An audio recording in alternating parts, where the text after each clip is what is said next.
जय हिंद दोस्तों। आज के इस वीडियो में हम लोग देखेंगे एडिटोरिया प्रकाशन के बिहार वस्तुनिष्ठ प्रश्न को।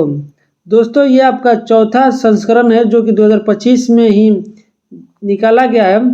दोस्तों इसमें बिहार के जितने भी एग्ज़ाम हुए हैं उसका आपका समान अध्ययन से रिलेटेड दिया गया सेट है, जिससे मैं आपका BPSC, Bihar SSC, Bihar SI, शिक्षक भर्ती, बिहार पुलिस एवं बिहार के अन्य सभी प्रतियोगी परीक्षाओं के लिए आपका उपयोगी माना जाता है। तो ये बहुत ही इम्पोर्टेंट आपका बुक हो जाता है। तो इसलिए दोस्तों इसका टोटल सेट हम कराएंगे, इसलिए आप टोटल सेट को देखते रहिएगा। दोस्तों देखिए इसमें आपका टोटल 28 सेट दिया गया है, आपका 28 सेट दिया है और प्रीवियस ईयर भी दिया है 1998 से 2025 तक।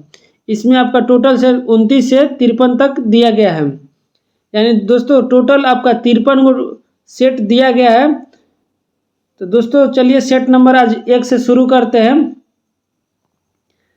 सेट नंबर 1 शुरू करने से पहले दोस्तों आप लोग से एक छोटी सी गुजारिश है कि अगर आप लोग चैनल पर नए आए हैं तो प्लीज़ चैनल को सब्सक्राइब कर दें, ताकि बिहार से रिलेटेड जितना भी आपका एग्ज़ाम होने वाला है, चाहे बिहार एसएससी हो, बिहार दरोगा का मेंस हो या बिहार पुलिस आने वाले आगामी परीक्षा हो, कार्यालय परिचारी हो या एईडीओ हो या फिर सीजीएल हो, उससे रिलेटेड जितना भी आपका प्रीवियस ईयर है हम टोटल कराते रहेंगे। इसलिए दोस्तों आप चैनल को ज़रूर सब्सक्राइब कर दें और वीडियो पसंद आए तो एक लाइक कर दें।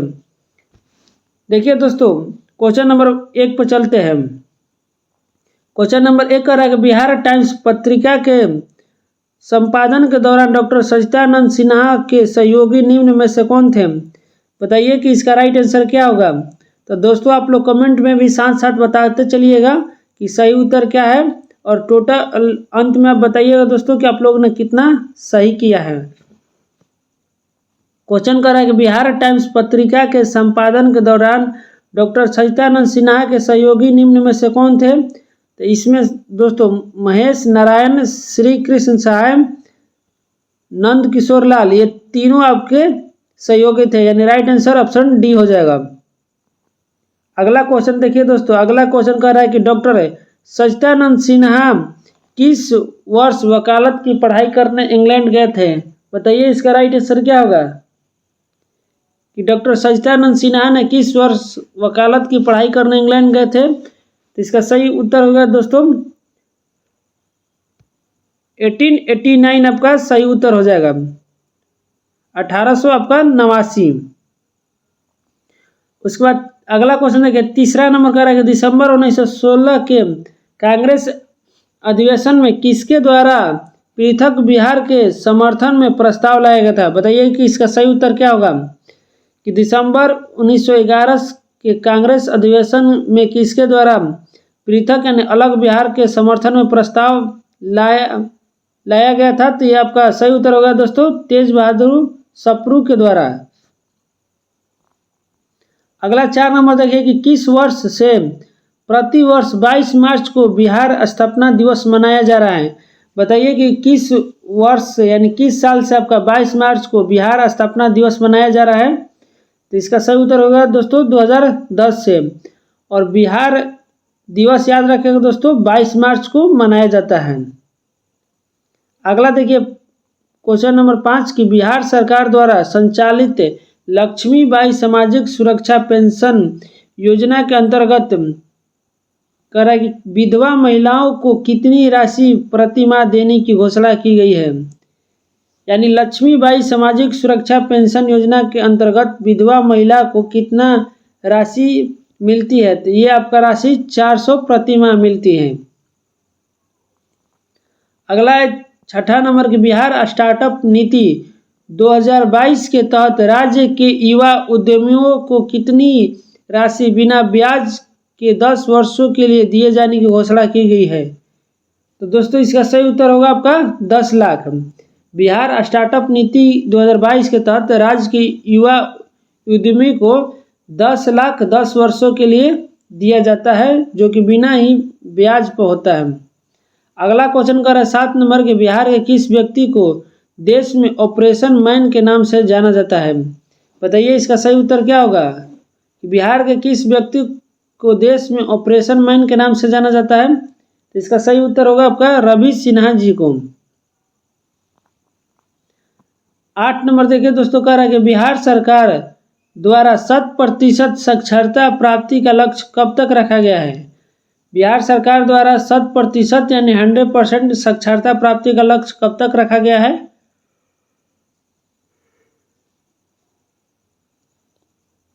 तो इसका सही उत्तर होगा दोस्तों 2030 तक। और साक्षरता ने आपका पूछे तो बिहार का अंतिम स्थान है, यानी सबसे कम साक्षर वाला राज्य है। और सर्वाधिक साक्षर वाला राज्य पूछे तो दोस्तों तो आपका केरल हो जाएगा। अगला नंबर 9 देखते हैं कि कौटिल्य ने अपनी पुस्तक में कितने प्रकार के दासों का उल्लेख किया है। बताइए कि कौटिल्य ने अपनी पुस्तक में कितने प्रकार के दासों का उल्लेख किया है। तो ये आपका 9 प्रकार के दासों का उल्लेख किया है, यानी राइट आंसर ऑप्शन सी हो जाएगा। अगला 10 नंबर कह रहा है कि कर्नाट वंश के किस शासक ने कर्नाटक कुलभूषण की उपाधि धारण की थी। बताइए कि इसका सही उत्तर क्या होगा। कि कर्नाट वंश के किस शासक ने कर्नाटक कुलभूषण की उपाधि धारण की थी। तो ये आपका नानदेव ने धारण की थी, यानी राइट आंसर ऑप्शन ए हो जाएगा। अगला 11 नंबर देखिए दोस्तों,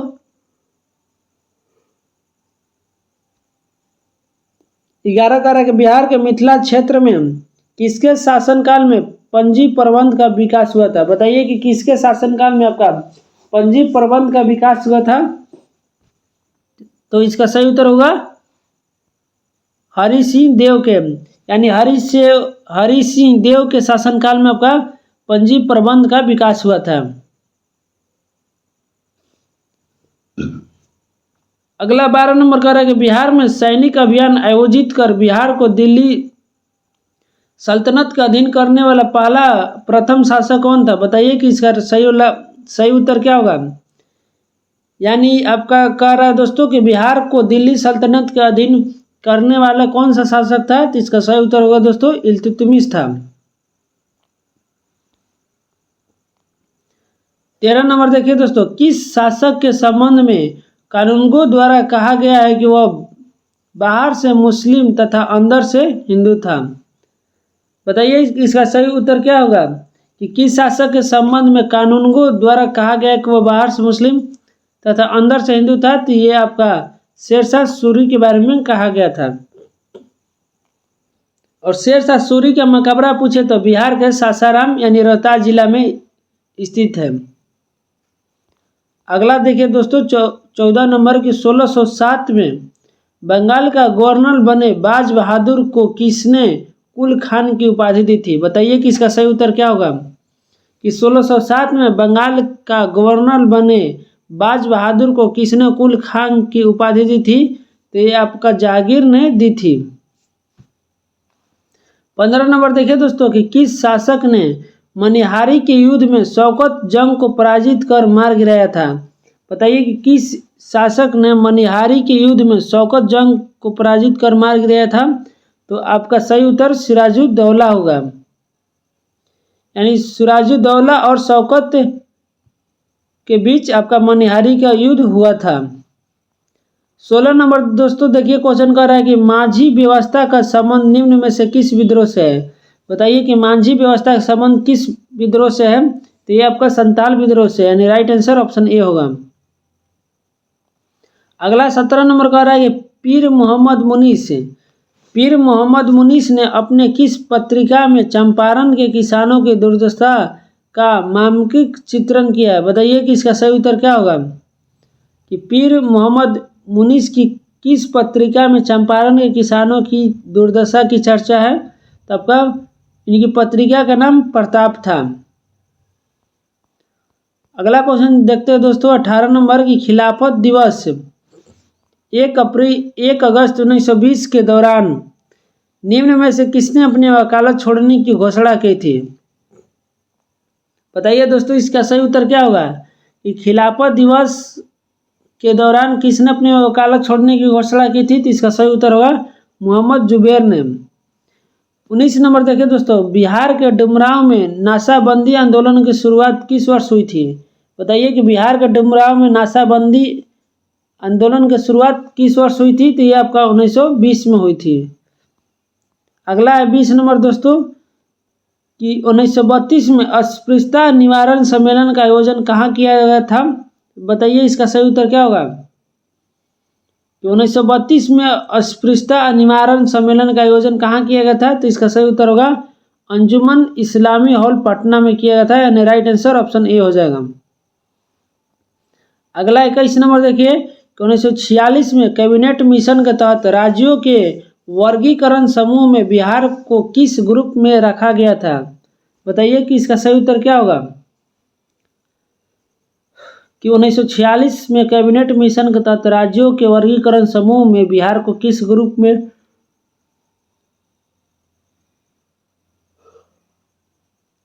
रखा गया था दोस्तों? बताइए। तो बिहार को ए ग्रुप में रखा गया था। 22 नंबर कह रहा है कि संविधान सभा में बिहार के कुल कितने सदस्य शामिल थे? बताइए कि संविधान सभा में बिहार के कुल कितने सदस्य शामिल थे? तो कुल आपका 36 सदस्य शामिल थे। अगला 23 नंबर कह रहा है कि निम्न में से कौन सी कृति विद्यापति द्वारा लिखी गई है? बताइए कि विद्यापति द्वारा कौन सी कृति लिखी गई है? तो विद्यापति द्वारा आपका न्यायिक कंडिका लिखा गया है, राइट आंसर ऑप्शन ए हो जाएगा। अगला देखिए 24 नंबर दोस्तों कि पंचायती राज व्यवस्था के अंतर्गत उप मुखिया अपना त्याग पत्र किसे सौंपता है? बताइए कि पंचायती राज व्यवस्था के अंतर्गत उप मुखिया अपना त्याग पत्र किसे सौंपता है? तो उप मुखिया आपका जिला पंचायती राज पदाधिकारी को सौंपता है, तो ये भी फैक्ट याद रखिएगा। और मुखिया भी आपका जिला पंचायती राज अधिकारी को सौंपता है। अगला क्वेश्चन कर रहा है 25 नंबर कि बिहार के किस मुगल प्रांतपति ने रोहतास को अपना राजधानी बनाया था? बताइए कि इसका सही उत्तर क्या होगा? कि बिहार के किस मुगल प्रांतपति ने अपने रोहतास को राजधानी बनाया था? तो इसका सही उत्तर होगा मानसिंह ने बनाया था। 26 नंबर देखिए दोस्तों, 26 नंबर कह रहा है कि बिहार लगान परिषद के प्रथम अध्यक्ष निम्न में से कौन थे? बताइए कि बिहार लगान परिषद के अध्यक्ष कौन थे? तो आपका प्रथम अध्यक्ष जेम्स अलेक्जेंडर थे, यानी राइट आंसर ऑप्शन सी हो जाएगा। 27 नंबर कह रहा है कि सिकंदर लोदी ने हुसैन शाह सर्की को पराजित कर किसे बिहार का प्रभारी नियुक्त किया गया था?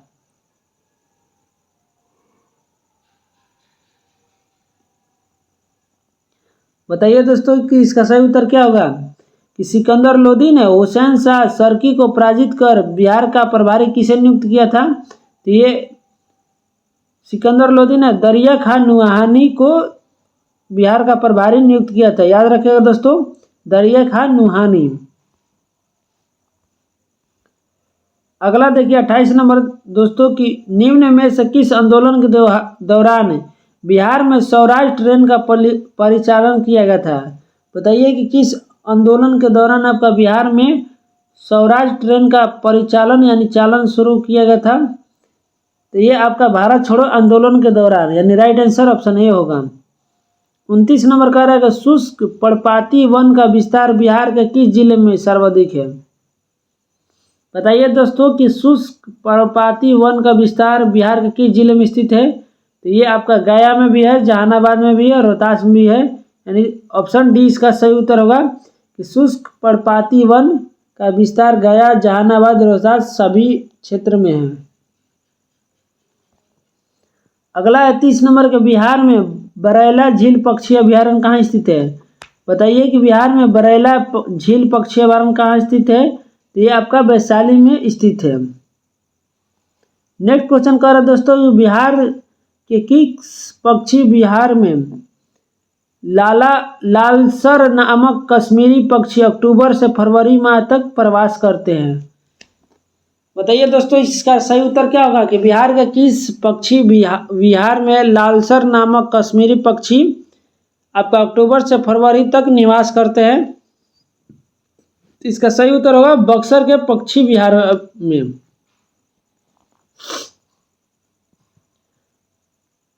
अगला देखिए दोस्तों 32 नंबर की बिहार में सीतामढ़ी, मधुबनी एवं दरभंगा जिले को किस भूकंप जोन के अंतर्गत रखा गया है? बताइए दोस्तों, ये सभी आपका नेपाल के बॉर्डर से सटा हुआ एरिया है, सीतामढ़ी और मधुबनी से संबंधित आपका दरभंगा हो गया। तो इन सभी को भूकंप किस भूकंप जोन के अंतर्गत रखा गया है? तो भूकंप जोन नंबर आपका 5। अगला है 33 नंबर के, बिहार के किस जिले में तसर रेशम का उत्पादन सर्वाधिक होता है? बताइए दोस्तों कि किस जिले में आपका तसर रेशम का उत्पादन सर्वाधिक होता है? तो भागलपुर जिला में।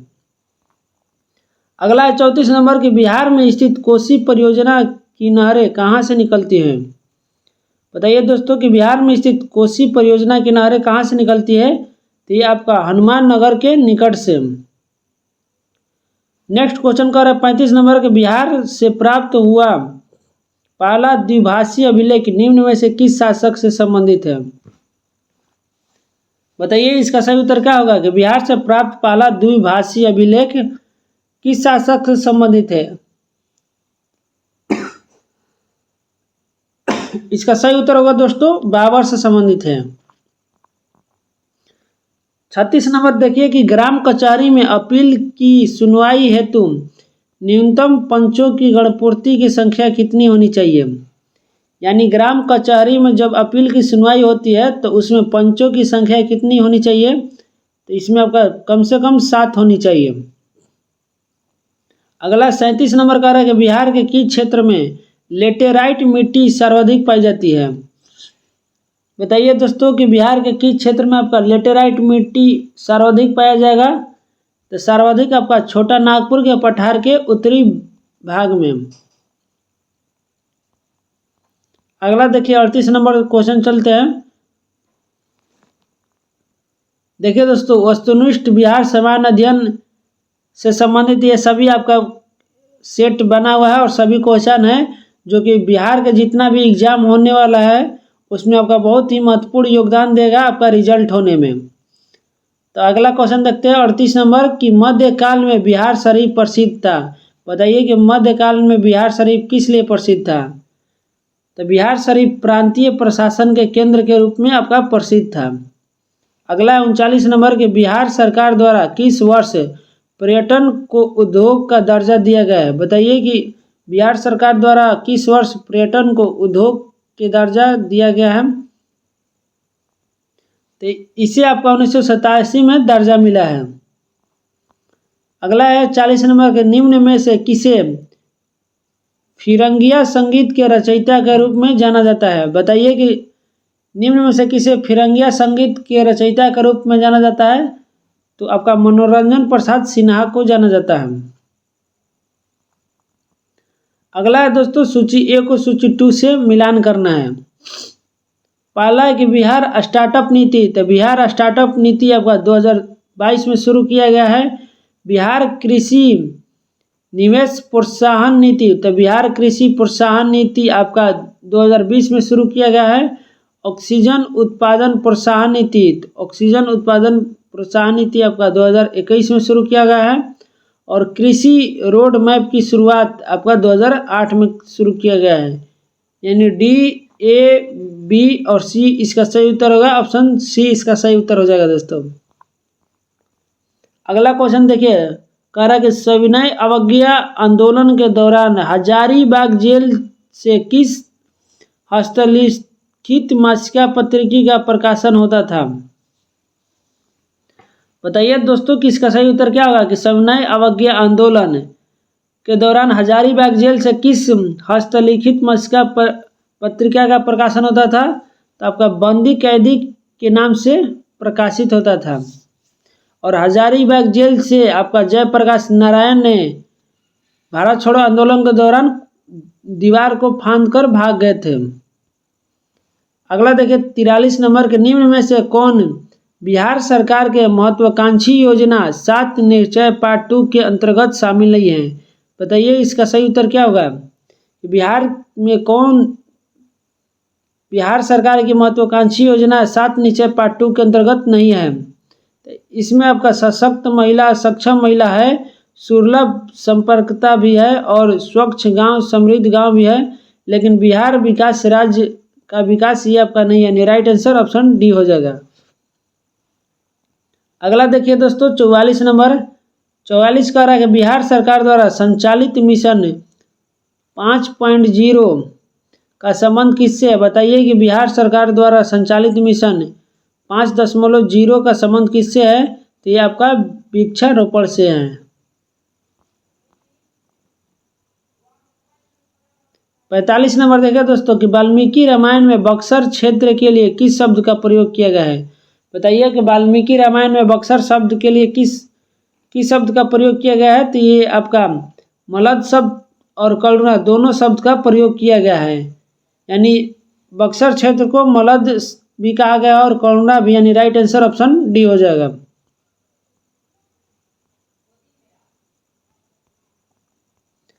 अगला देखिए दोस्तों 46 नंबर, 46 का रहा है निम्न में से कौन सा जिला धारवाड़ भू-स्तरीय संरचना वाला नहीं है? बताइए कि इसका सही उत्तर क्या होगा, कि कौन सा जिला आपका धारवाड़ भू-स्तरीय संरचना वाला नहीं है? तो आपका रोहतास जिला नहीं है, और रोहतास जिला पूछे तो बिहार का सबसे साक्षर वाला जिला है दोस्तों। 47 नंबर देखिए कि बिहार के उत्तर पश्चिम स्थित हरहा नदी घाटी को किस अन्य नाम से जाना जाता है?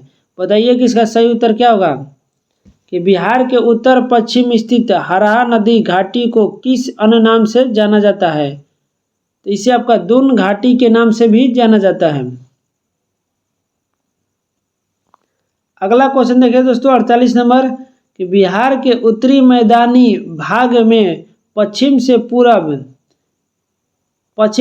दोस्तों, तो आपका बायां साइड पश्चिम होता है और दायां साइड पूरब होता है।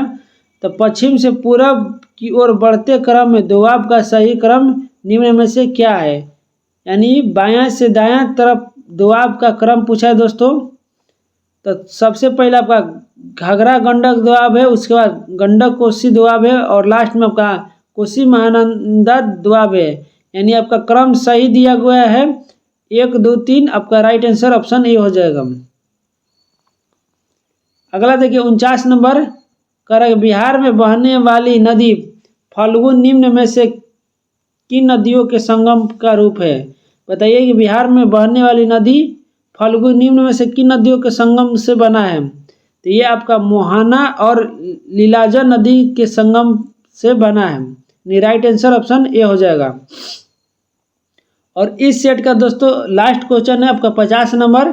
टोटल एक सेट में 50 क्वेश्चन दिया हुआ है और टोटल 53 सेट है दोस्तों। तो हम बाई वन एक सेट कराते जाएंगे, आप लोग टोटल सेट देखते रहिएगा दोस्तों। आपका ज़रूर बिहार के जितना भी एग्जाम होने वाला है उसमें आपका हेल्पफुल होगा। तो लास्ट क्वेश्चन देखते हैं कि बिहार के किस जिले में पिडमुंट स्वेप मिट्टी पाई जाती है? बताइए कि इसका सही उत्तर क्या होगा, कि बिहार के किस जिले में पिडमुंट स्वेप मिट्टी पाई जाती है? तो इसका सही उत्तर होगा दोस्तों पश्चिमी चंपारण में पाई जाती है। तो दोस्तों इस तरह से आपका सेट नंबर 1 समाप्त हुआ। वीडियो कैसी लगी आप लोग ज़रूर कमेंट करके बताएं, और कोई डाउट है तो वो भी पूछ सकते हैं दोस्तों। मिलते हैं नेक्स्ट वीडियो में, तब तक के लिए जय हिंद।